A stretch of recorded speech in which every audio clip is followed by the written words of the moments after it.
Hi everybody and welcome back. We're going to have a look now at a top driver here at Harrah's Chester.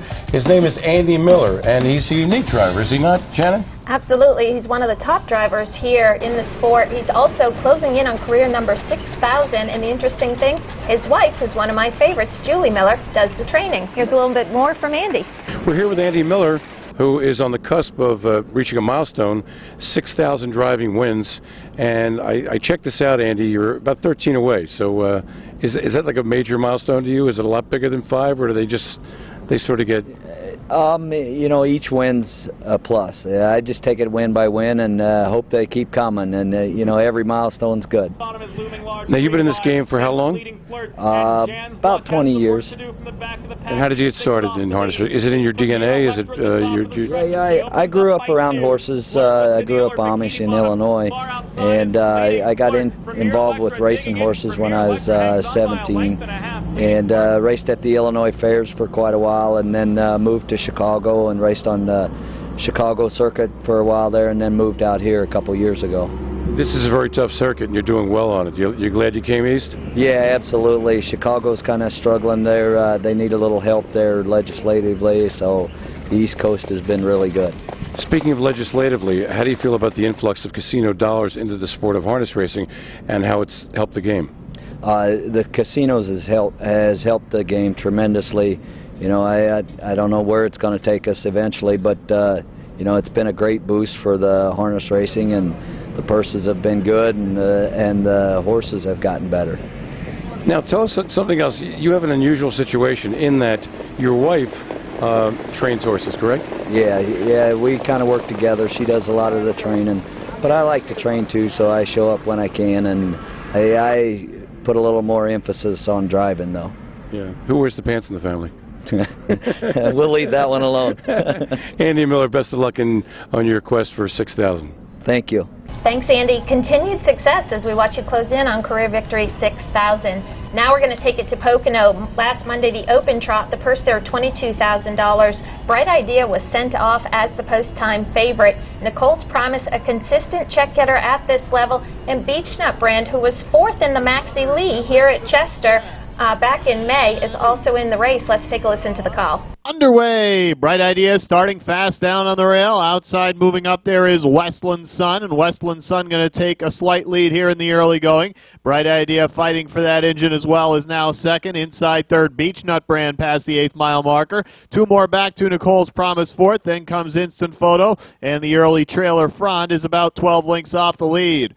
Westland Sun and Bright Idea continue to battle for that early lead as they reach the quarter in 26-2. The Trotters flying here on the front end. Westland Sun took the worst of that battle, but does make the lead here, coming off 3rd and 2nd, the last 2 in this class. In the pocket, Bright Idea, bet heavily today, is the 8-5 second choice, going to go out for a retake here. Westland Sun back to 2nd. Beechnut Brand, the 8-5 favorite, watching it all, now moves to the outside, now back in 3rd. Following that, the mare Nicole's Promise 4th. Then comes Instant Photo off a win at Chester 5th. The trailer Frond. The half 55-1. A 28-4 second panel. No rest for the weary up front here. Bright Idea has the lead by a length and 3/4. And now here comes Beechnut Brandon Parker with a first over brush. That one saved energy while they were battling, and now Beechnut Brand takes over. Bright Idea back to 2nd. Westland Sun is inside 3rd. Nicole's Promise now moves to the outside to try to chase. Way back to Instant Photo and Frond. It's Beechnut Brand at 3/4 and 123-1. A 28 even 3rd panel. Beechnut Brand is now out by 5. Trying to rally into 2nd there. Nicole's Promise. Bright Idea inside 3rd. Westland Sun trying to make another move 4th. But it's all right now at the top of the stretch. Beechnut Brand and Howard Parker out by 6. Nicole's Promise rallying in 2nd, making up some ground, but not enough. The 8-5 favorite with a backside brush. Howard Parker stepped on the gas and drew off on the field. Here, Beechnut Brand and Howard Parker 1st. 2nd, Nicole's Promise, Tom Jackson, and 3rd, Westland Sun, Mark Gingrich. Time of the mile, 1:52.4. That equals a track record for age, trot, and geldings set earlier by Scorpion Moon. Here's Steve for the next race at Pocono. Okay, also at Pocono, Yukon Cornelius was the overwhelming 6-5 favorite in a race with Larry Stallbaum, who had a really big day, and let's see what happened. Here's the call. It's Quick and Deadly with the lead. Still coming at him on the outside. Truey's Legacy refusing to yield. Yukon Cornelius with that guard and trip in the pocket. At the top of the stretch, Quick and Deadly in between horses. There's Yukon Cornelius down at the rail and Truey's Legacy outside. And Yukon Cornelius pacing best of all here. Yukon Cornelius, the 6-5 favorite, left, took a 2-hole trip, and then in the passing lane wanted to win in 150 and 2. The 9-1 Object of Art was second, and 49-1 Bomber Winfield Flash completed the trifecta. Shannon? Thanks, Steve. Another race from Pocono. It was another open pace. The purse there, $18,500. Kurt Russler was sent off the post-time favorite.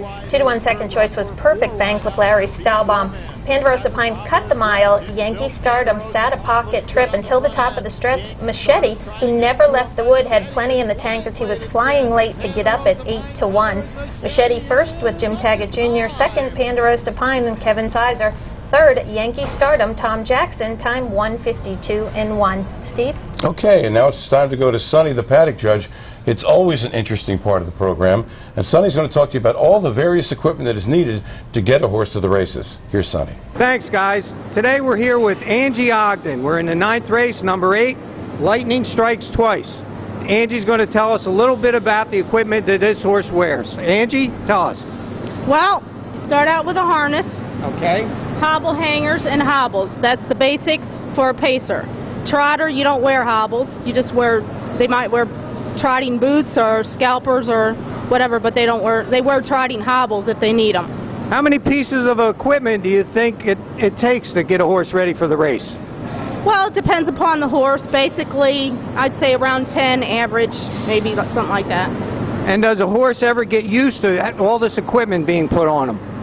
Yes, they do. We break them as babies, and they're pretty well, they're ready to go by the time it's race time, so. Okay, thanks, Angie. There you are.